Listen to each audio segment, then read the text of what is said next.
guys, welcome back to my YouTube channel. So guys, pa may nag-comment kasi, sabi daw po niya, yung kay best friend ko si Jamaica, hindi daw niya po ako marinig. So, paano daw kumuha ulit ang papa? Okay, first kakamitin mo lang ay mga materials na gagamitin ay fork, at saka scissor, at saka yarn. First,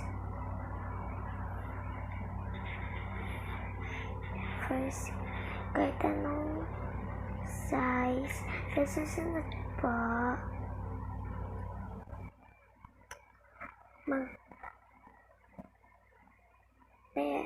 sa susunod naman paggawa ko ng bracelet, yarn bracelet po.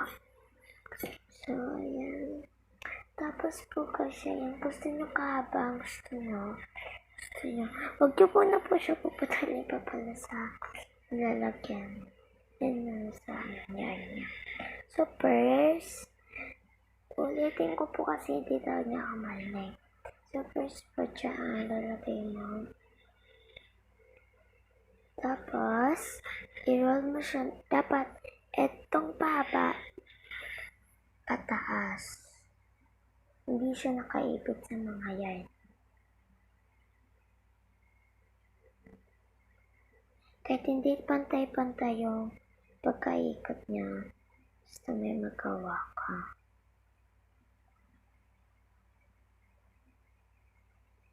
Ilang araw lang kami guys na wala ng kuryente. Promise, kanina lang dumating yung kuryente. Alam niyo dito sa amin bagyo, sa bagyo dito, yung bagyo namin dito sa amin, yung kabilang, ang tawag dun ulit, squatter, ay yung, doon sa looban na kabilang bahay, bumaha po doon hanggang doon sa bahay.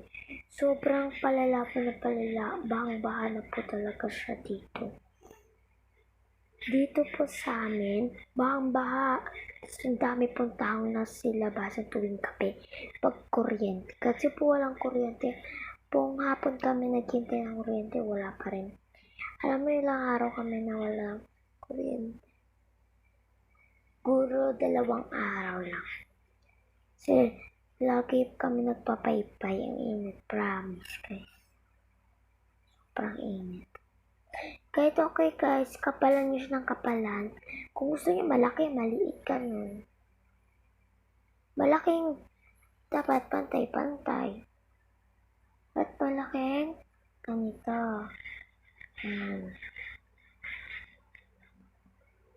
Nag-comment kasi siya eh. Hindi niya raw ako magaling. I-follow niyo siya guys. Ano ba yan? Ano pangalan nun? I-follow niyo siya sa TikTok niya. Pangalan niya po Hair Salon ba yun? Jamaica Rates. Basta Hair Salon.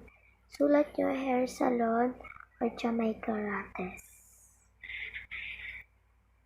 At saka i-like yung mga videos niya guys. At saka follow niya.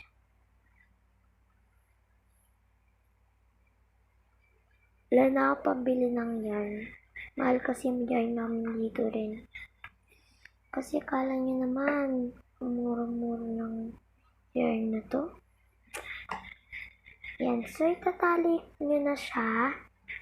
Dapat po mahigpit. Kahit saan nyo po itali pwede.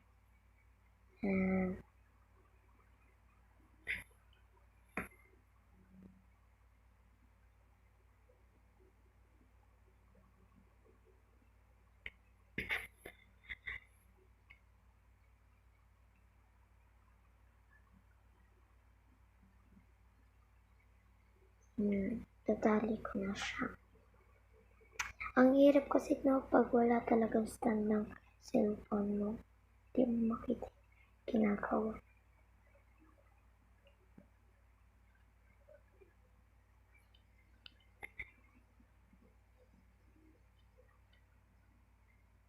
Yan, tapos pangalawang tali pa para mas mahigpit. Sulat niyo lang guys, hair salon.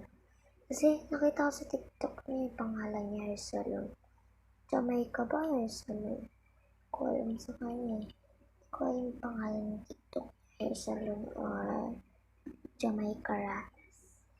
I-subscribe niyo yung channel niya guys. Subscribe yung channel niya ha. Jamaica Ratas. Ang galing niya guys magluto. Asilika, tsaka ng yung tawag yun, sinigang, tsaka po, lahat po magaling siya magluto. Parang hindi na po siya bata. Ang galing niya magluto. Tas, tawag yun, ayan, tapos guys, natali ko na siya. Iangat mo siya ng dahan-dahan. Tapos tali mo to. Yung pinakagitnanan, ipasok mo tong yarn doon. Ay, natanggal. Pinakagitna.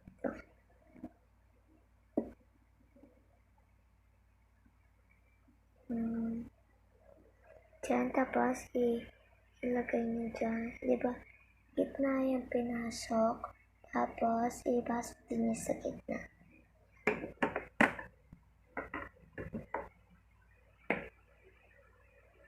Tapos, maigpit din po tali. Pwede nyo po ito ilagay doon sa pencil nyo. Mga pencil nyo, pwede nyo ilagay. Pag naputol, gawa kayo ulit. Kasi hirap talaga gumawa ng pom-pom. Nasira nga rin iba ko dati. Ang dami talaga, promise, ang dami pom-pom.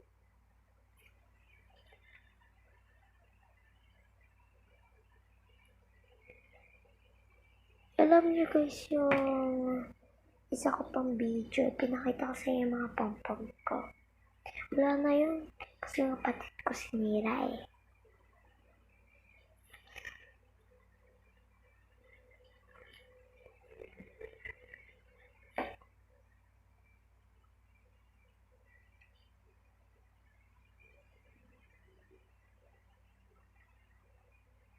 Tapos guys, ayan na siya, tinali ko na siya naman. Tapos, diba?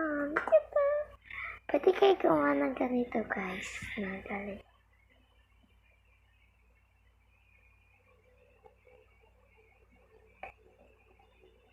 Ayan, tupitin nyo dyan ha. Yan.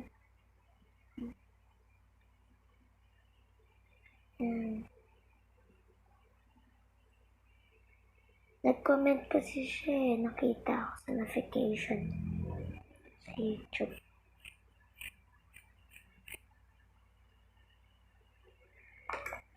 Mag-comment lang kayo guys kung anong pwede kong gawin. Yan na, may pom-pom ka na. Kahit anong kulay na pom-pom, pwede nyo gawin. Ang cute! Ang cute niya guys, tingnan. Yan. Sobrang lambot. Diba sabi ko sa inyo guys, makakagawa ka ng pom-pom. Malambot pa siya sa kamay. Pwede nyo ito ilagay sa bag nyo, gawin yung keychain. Super lambot niya, cute pa. So, thanks for watching and don't forget to subscribe and like and share. Bye!